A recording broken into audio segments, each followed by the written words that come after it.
أعوذ بالله من الشيطان الرجيم بسم الله الرحمن الرحيم الصلاة والسلام عليك يا سيدي يا رسول الله وعلى آلك وأصحابك يا سيدي يا حبيب الله۔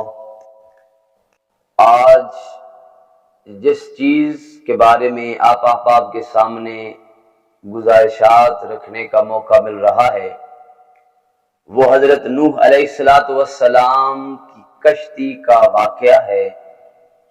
تو تمام احباب سے گزارش ہے کہ اس ویڈیو کو اینڈ تک ضرور دیکھیے گا۔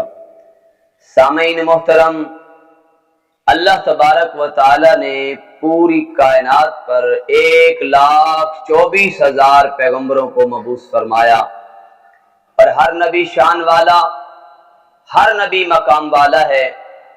اور اسی طرح اللہ کے پیارے نبی حضرت نوح علیہ السلام کو خالق کائنات نے، مالک کائنات نے حضرت آدم علیہ نبی جنا علیہ السلام کے 1000 سال بعد اپنا نبی بنا کر اس کائنات میں لوگوں کی ہدایت کے لیے بھیجا۔ اور حضرت نوح علیہ نبی جنا علیہ السلام کا نام روایات کے اندر عبد المالک اور عبد الاعلی کے نام سے بھی درج کیا جاتا ہے، لیکن آپ کو نوح اس لیے کہتے ہیں کہ اللہ کے محبوب، اللہ کے پیارے نبی حضرت نوح علیہ السلام دن رات اپنی قوم کے بارے میں گریہ وزاری کرتے تھے، ان کو سمجھاتے تھے، ان کو اللہ تبارک و تعالی کے دین کا پیغام پہنچاتے تھے، ان کے پاس اپنی شریعت کا پیغام پہنچاتے تھے۔ اور اللہ کے پیارے محبوب، اللہ کے پیارے نبی حضرت نوح علیہ السلام نے 950 سال ان لوگوں کے سامنے اللہ کے دین کی دعوت کو پیش کیا، لیکن جب بھی حضرت نوح علیہ نبی جنا علیہ السلام لوگوں کو علل اعلان، خفیہ طور پر، صراحاً اعلان کے طور پر، واضح طور پر نصیحت کرتے رہے، لیکن لوگ آپ کا مذاق اڑاتے تھے، یہاں تک کہ لوگوں نے آپ کو تنگ کرنا شروع کر دیا۔ روایات میں آتا ہے کہ ظالم لوگ، وہ قوم حضرت نوح کو اتنا ستاتی تھی، یہاں تک کہ آپ کے گلا مبارک کو گھونٹتے تھے، گلا دباتے تھے، اور مردہ سمجھ کر ویرانوں کے اندر کپڑا ڈال کے چھوڑ کے چلے جاتے، پتھر برساتے، اتنے پتھر برساتے کہ اللہ کا نبی حضرت نوح علیہ السلام ان پتھروں میں چھپ جایا کرتے تھے۔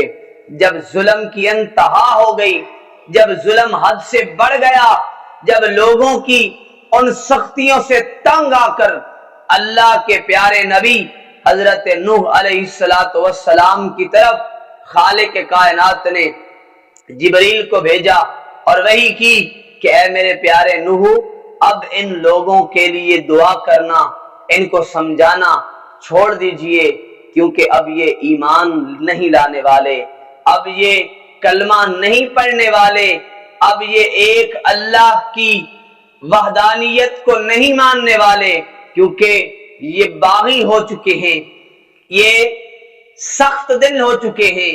تو احباب ذی وقار، اللہ کے نبی نے آخر ان مظالم سے تنگ آ کر ان لوگوں کے لیے دعائے ضرر کی، بد دعا کی، جس کو قرآن نے یوں بیان فرمایا ہے۔ اللہ تبارک و تعالی نے فرمایا وَقَالَ نُوحٌ رَبِّ لَا تَذَرْ عَلَى الْأَرْضِ مِنَ الْقَافِرِينَ دَيَّارًا، اور نوح نے عرض کی اے میرے رب، زمین پر کافروں میں سے کوئی بسنے والا زندہ نہ بچے، اِنَّكَ إِن تَذَرْهُمْ يُضِلُّوا عِبَادَكَ وَلَا يَلِدُوا إِلَّا فَاجِرًا كَفَّارًا، بے شک اگر تو انہیں رہنے دے تو تیرے بندوں کو گمراہ کر دیں گے، اور ان کی اولاد ہوگی تو وہ بھی نہ ہوگی مگر بدکار، بڑی ناشکر۔ پھر اللہ کے نبی نے کیا فرمایا؟ رب اغفر لی ولوالدی ولمن دخل بیتی مؤمنا وللمؤمنین والمؤمنات ولا تزد الظالمین الا تبارا، کہ اے میرے رب مجھے بخش دے، میرے گناہوں کو معاف کر دے، اور میرے ماں باپ کو بخش دے، اور اسے جو ایمان کے ساتھ میرے گھر میں ہے، اور سب مسلمان مردوں اور سب مسلمان عورتوں کو اور کافروں کو نہ بڑھا مگر تباہی کر دے ان کی۔ تو اللہ کے نبی نے جب یہ دعا کر دی تو اللہ تبارک و تعالی نے ارشاد فرما دیا کہ ٹھیک ہے، فلاں دن میں اپنا عذاب طوفان کی صورت میں بھیجوں گا، پانی کی صورت میں بھیجوں گا۔ 200 سال قبل اللہ نے یہ اعلان کر دیا کہ تو ایک کام کر کہ کشتی بنا، تو اللہ کے نبی نے کشتی بنانی شروع کر دی۔ تو کشتی جن لکڑیوں سے بنی، سب سے پہلے ان کا بیج زمین میں ڈالا گیا، ان کو پروان چڑھایا گیا، ان کی پرورش کی گئی، ان کو پانی دیا گیا، ان کی آبیاری کی گئی۔ تو یہ عرصہ کافی طویل عرصہ لگ گیا۔ اس کے بعد اللہ کا نبی کشتی بنانے میں مشغول ہوا۔ تو جس کشتی کو اللہ کا نبی بنا رہا ہے، 100 سال اس کشتی کو بنانے میں لگ گئے۔ تو سامعین محترم، جب حضرت نوح علیہ نبینا علیہ السلام کشتی بنانے میں مشغول ہوئے، اور آپ کے جو امتی تھے، آپ پر جو ایمان لائے، وہ بھی آپ کے ساتھ جب مصروف رہتے، تو وہ دوسری ظالم قوم آپ کے پاس آتی، مذاق اڑاتی، کہتی کہ اے نوح، اب اللہ کے نبی سے بڑھئی بن چکے ہو، اب کہاں گئی دعوت تبلیغ؟ تو کیا کر رہے ہو؟ مذاق اڑاتے، طرح طرح کی باتیں کرتے۔ تو اللہ کے نبی نے فرمایا اب تمہارے پاس وقت ہے، تم باتیں کر لو، تم مذاق کر لو، لیکن وہ دن دور نہیں ہے جب اللہ کا طوفان آئے گا، جب اللہ اس کائنات کو غرق کر دے گا، تم غرق ہو رہے ہوں گے تو ہم تمہارا مذاق اڑائیں گے۔ تو سامعین محترم، اللہ کا نبی کشتی بنانے میں مصروف ہے، سارا دن پھٹوں کو بنا کر، کیل بنا کر اس میں جوڑتے ہیں، 3 تہیں بن گئیں۔ سب سے نچلا طبقہ جو نچلا حصہ تھا، اس میں پرندے اور اشراط الارض کے ٹھہرنے کی جگہ بنائی گئی۔ حضرت جبرائیل علیہ السلام آپ کو بتاتے رہے، اللہ کا نبی بناتا رہا۔ درمیان والا حصہ چوپایوں کے لیے، جانوروں کے لیے بنا دیا گیا، اور سب سے بالائی حصہ جو تھا وہ مومنین اور مومنات کے لیے رکھا گیا۔ تو سامعین محترم، وہ دن قریب آ گیا کہ جب طوفان آنے والا تھا، تو اللہ کا نبی اس نے پروردگار کی بارگاہ میں عرض کی کہ مجھے پتہ کیسے چلے گا؟ تو خالق کائنات نے فرمایا کہ تمہارے گھر کے تندور سے پانی کا چشمہ پھوٹے گا۔ تو جب آپ کے گھر سے، پتھر کے تندور سے پانی کا چشمہ نکلا، تو آپ نے سب چوپایوں کو جوڑا جوڑا کشتی میں سوار کر دیا۔ انسانوں کو جو ٹوٹل تعداد میں 80 یا 82 آتے ہیں، ان کو بھی سوار کیا، پرندوں کو بھی سوار کر لیا، چوپائے بھی سوار کر لیے۔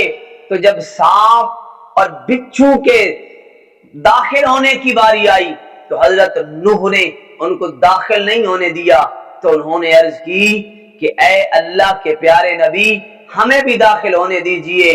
تو آپ نے فرمایا تم لوگوں کو ضرر پہنچاؤ گے، نقصان دو گے۔ تو انہوں نے عرض کی اے نبی اللہ، جو آپ پر سلام پڑھ دے گا ہم اس کو نقصان نہیں پہنچائیں گے۔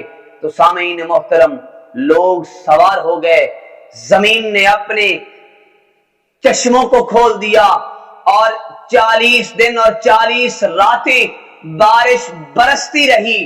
اللہ تبارک و تعالی کا عذاب اس انداز سے آیا کہ 40 فٹ اونچائی پوری روئے زمین پر پانی پھیل گیا، اور پوری کائنات سے سوائے مومنین کے سارے کافر تباہ و برباد ہو گئے۔ آپ کی ایک بیوی جو نافرمان تھی اور ایک بیٹا اسی طوفان میں بہہ نکلے جو کفار کے ساتھ تھے، اور کئی مہینوں یہ کشتی پانی پر تیرتی رہی، تو بالآخر جودی پہاڑ پر یہ کشتی ٹھہری۔ تو اللہ تبارک و تعالی نے حکم بھیجا کہ اے میرے پیارے نبی، اب اس کشتی سے اتر جائیے، اور ہم نے آپ کی نسل میں اور تمہارے ساتھ جو مومنین ہیں ان کی نسل میں، ان کے رزق میں، اولاد میں برکت ڈال دی ہے۔ تو سامعین محترم، تو یہ وہ واقعہ ہے جو حضرت نوح علیہ نبینا علیہ السلام نے کشتی بنائی، لوگوں کو اس میں داخل کیا۔ اس میں بہت عظیم باتیں بھی ہیں کہ جب کشتی بنا رہے تھے تو اللہ کے نبی سارا دن پھٹے جوڑتے، جب صبح آتے، رات کو گھر جاتے، صبح آتے تو اس کو دیمک کھا جاتی۔ تو بارگاہ خداوندی میں عرض کی، مولا اب اس سے کیسے نمٹوں؟ تو خالق کائنات نے، مالک کائنات نے 4 ہستیوں کے نام بتائے، جو روایات میں صحابہ کرام کے نام بھی ہیں، اور بعض روایات میں اللہ کے نبیوں کے نام ہیں، کہ حضرت آدم علیہ نبینا علیہ السلام کا نام لکھا، حضرت شیش کا نام لکھا، حضرت داؤد کا نام لکھا، اور حضرت ابراہیم کا نام بھی آتا ہے۔ لیکن بعض روایات میں اللہ تبارک و تعالی نے فرمایا کہ کشتی کے ان پھٹوں پر ان 4 صحابہ، میرے محبوب کے صحابہ کا نام لکھو۔ ایک پھٹے پہ ابو بکر لکھا، ایک پہ عمر فاروق لکھا، ایک پہ عثمان غنی لکھا، ایک پہ حیدر کرار لکھا۔ پھٹی جو پھٹے تھے، جو کشتی کے پھٹے تھے، وہ دیمک سے بچ گئے۔ تو سامعین محترم، یہاں یہ بات میں ضرور کہوں گا کہ جو نبی پھٹوں پہ اللہ کے محبوب کے صحابہ کا نام لکھے یا نبیوں کا نام لکھے، ان کو دیمک نہیں کھاتی،